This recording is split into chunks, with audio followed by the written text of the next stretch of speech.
a very important call this morning at 8 o'clock with Lebanon and with many leaders from different countries. And I think it was, first of all, it's one of the most horrific things I've ever seen. But it was a very important call with really led with France and President Macron, who's very close, as you know, to Lebanon. And we had it, a lot of things were worked out. We're going to do a lot of help. We've got to help them. A lot of countries are going to be helping. They think 150, but it's probably, the number of lost could be astronomical. They say at least 5,000 were injured, and that means many hundreds of people were killed. That is a horrible situation. So the United States is working very diligently. We have 3 planes going over, loaded up with medical supplies, food and water. We'll be sending additional planes. That took place this morning. It was a teleconference call with various leaders from and United Nations from throughout the world. Please, Jonathan.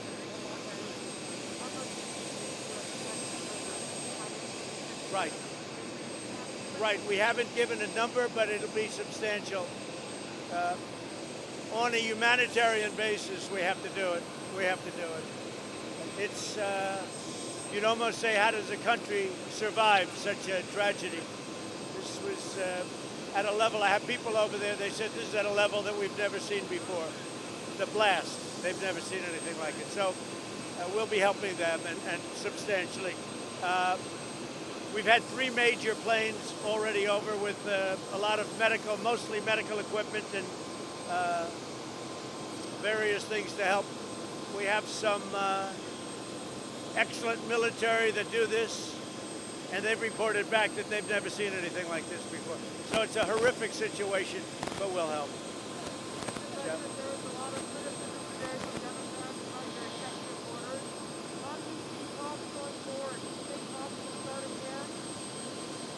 So the Democrats were just unwilling to do anything, and all they wanted to think about was how to steal an election. We discussed it yesterday, Jeff, where they wanted all sorts of things having to do with mail-in voting. They wanted no signature verification. They were asking for things that just had nothing to do with what we're talking about. And we've been going through this routine for a long time, number of weeks, and it was time to act. And actually, we've been largely praised. We have to get money out to the people. It was China's fault. They did this horrific thing. It was China's fault. We have to get money out to the people. So I would say, I mean, you may say that, you know, you've heard some negatives, but I've heard mostly positives. Mostly positives, even from people that you would least think would be very positive.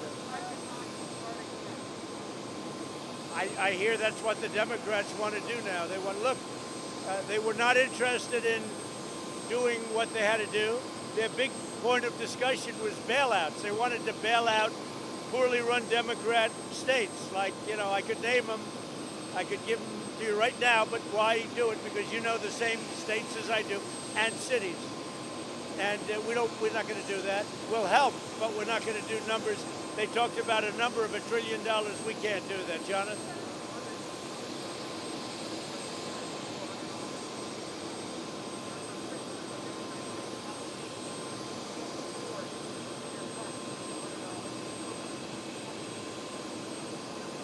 Yeah, we have a system where we can do 100% or we can do 75%. They'd pay 25%, and it'll depend on the state, and they'll make an application. We'll look at it, and we'll make a decision. So it may be they'll pay nothing in some instances. It may be a little bit like the National Guard. You know, the National Guard, as you know, sometimes will pay all of it depending on the tragedy or whatever it may be, the disaster. And sometimes the state will pay 40%, 25%, 10%, or nothing, depending on how it works out. So this will be, we can make a decision on that on individual states with an application, okay?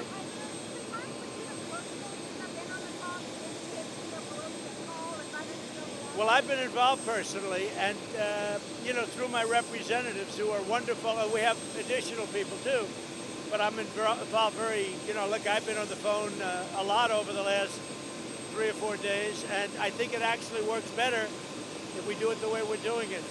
We've gotten much of what we've wanted without having to give up anything, and that's very good. You can't beat that.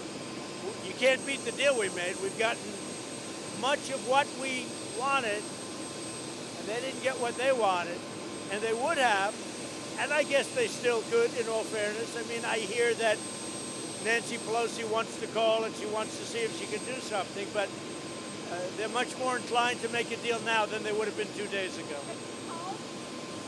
Yeah, I talked to him. Mr. President, you mentioned the Postal Service. We've seen some cutbacks. Is now the right time to be doing that? And is it going to be prepared for November? Would you think about doing any sort of actions on your own? Well, I didn't speak to the Postmaster General of the Post Office. I know this. He's a very good businessman. He's very successful. And I know he wants to make the Post Office at least somewhat lose a lot less money. It's lost so much money over the decades. Nothing loses money like the Post Office. And he wants to make it successful. He wants to make it so it can operate, so that you don't have to give it $25 billion a year to sustain itself. So you'd really have to ask him those questions. But he wants to make it self-sustaining and successful. He's a very, very smart guy. He's a great businessman. So let's see what he can do. You have confidence in the Postal Service for November? Well, I have confidence that they're going to make it into something, but as you know, it's been losing massive amounts of money over the last number of decades. Massive amounts of money. This is not something new. This is something that's been taking place for a long time. It loses a tremendous amount of money.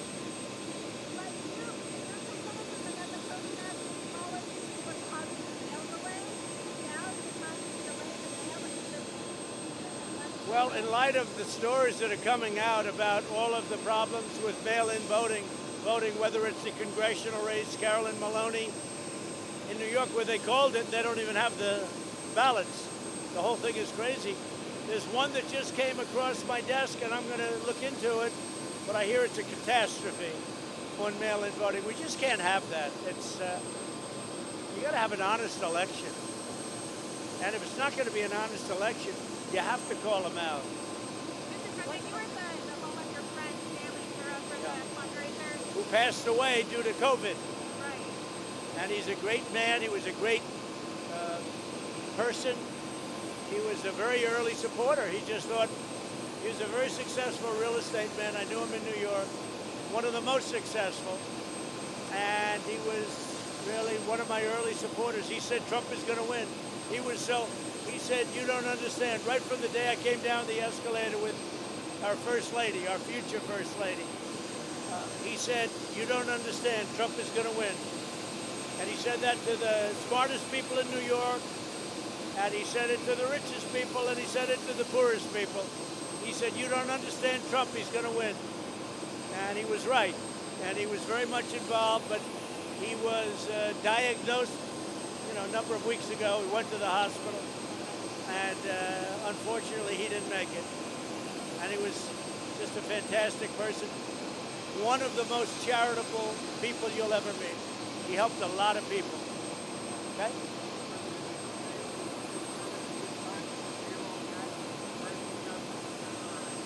It may be permanent. We're looking into it. Right now, we have it cut. It's going to a certain time, as you know, and we'll take it out till the end of the year, and then I'm going to make a decision as to, number one, an extension, and number two, making it permanent, and no reimbursement. So, yeah. Well, what we're doing is we reimburse through the general fund, not through Social Security. This will have no impact on Social Security. We're going to, through the general fund, reimburse. This will have zero impact on Social Security. And I've been constant on that. We protect Social Security. They won't protect it because, it's a beautiful thing what's happening. You look at our markets, how well they're doing, that in a pandemic, we're very close to hitting new stock market highs. And in some instances, as an example, NASDAQ, we've hit the highest it's ever been. I think 14 or 15 days have set records. So That's a great achievement. We're going to have tremendous growth and a lot of good things are happening. But that's going to come out of the general fund, not out of Social Security. Please.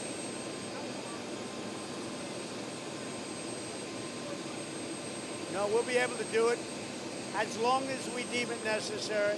And I will say this, the Democrats have called. They'd like to get together. And we say if it's not a waste of time, we'll do it. But if it is a waste of time, it doesn't make sense. Thank you all very much. Have a good flight. Thanks.